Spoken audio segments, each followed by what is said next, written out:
पहली बार जब लालू जी मुख्यमंत्री बने थे तो पापा रात को आ रहे थे गली से चलते हुए, तो पहली बार सुबह के शायद 2:30 बज रहे थे रात के, हाँ। मतलब कि तो फिर मीटिंग रात तक चली गली में चलते आ रहे थे, तो मम्मी मम्मी यहाँ खड़ी थी, तो मम्मी को पहली बार इतने खुश होके बोला आज भी घर नहीं है हमारा दिल्ली में कोई। आज भी हम लोग यहाँ पर जहाँ रह रहे हैं हाँ। नॉर्थ एवेन्यू में, ये हम लोगों को भी गेस्ट अकोमोडेशन है, है। तेजस्वी जी ने कराया है।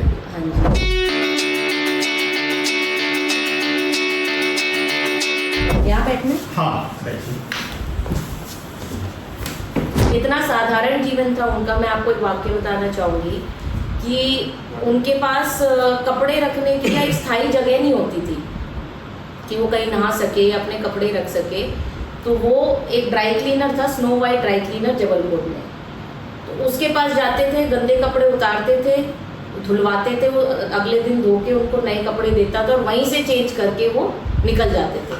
तो मतलब उनका एक ऐसा जीवन जबलपुर में रहा कि उनके पास समय भी नहीं रहता था और एक साधारण जीवन उन्होंने व्यतीत करा है। एक और बात बताता हूँ, मेरी मम्मी ने मुझे बताई थी जब Lalu ji first time chief minister बने थे, तो मम्मी हमेशा जिद करती थी, मतलब मेरी माँ के पास इतनी ज्वेलरी नहीं होती थी। हर कोई एक महिला जिद करती है कि आप मेरे को एक अंगूठी दिला दो, सबके घर में ही होता है।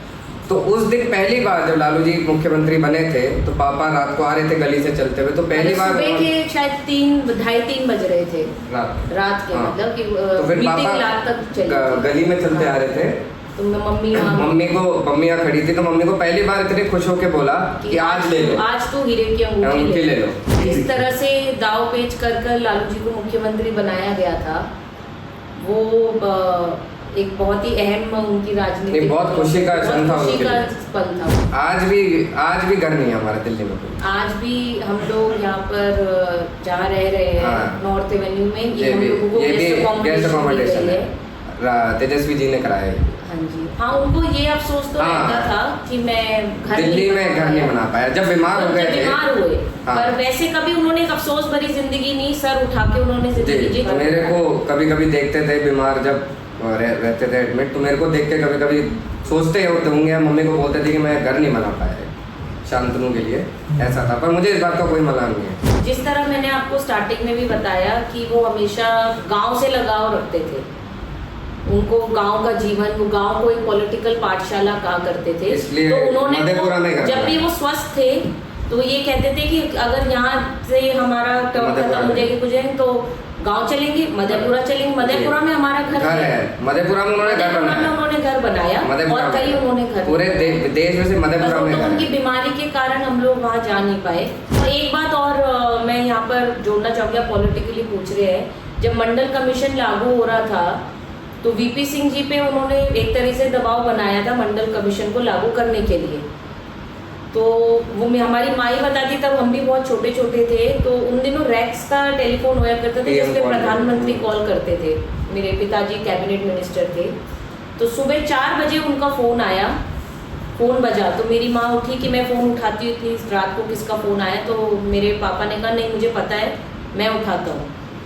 उन्होंने फ़ोन उठाया, माँ से वीपी सिंह जी ने बोला ये कि मंडल कमीशन लागू करेंगे, और उन्होंने फ़ोन रखा और मेरी माँ को बोला मेरा काम हो गया, और वो जाके सो गए। आज हम ऑपोजिशन यूनिटी देखते हैं, ये ऑपोजिशन यूनिटी 2017 में ही कर दी गई थी। मुहिम तो उन्होंने तभी साझी विरासत बचाओ सम्मेलन के तहत उन्होंने 18 पार्टियों को एक मंच पे लाने का काम किया था। उस समय पर जब एक सरकार जो प्रेजेंट गवर्नमेंट है उसकी एक लहर चल रही है।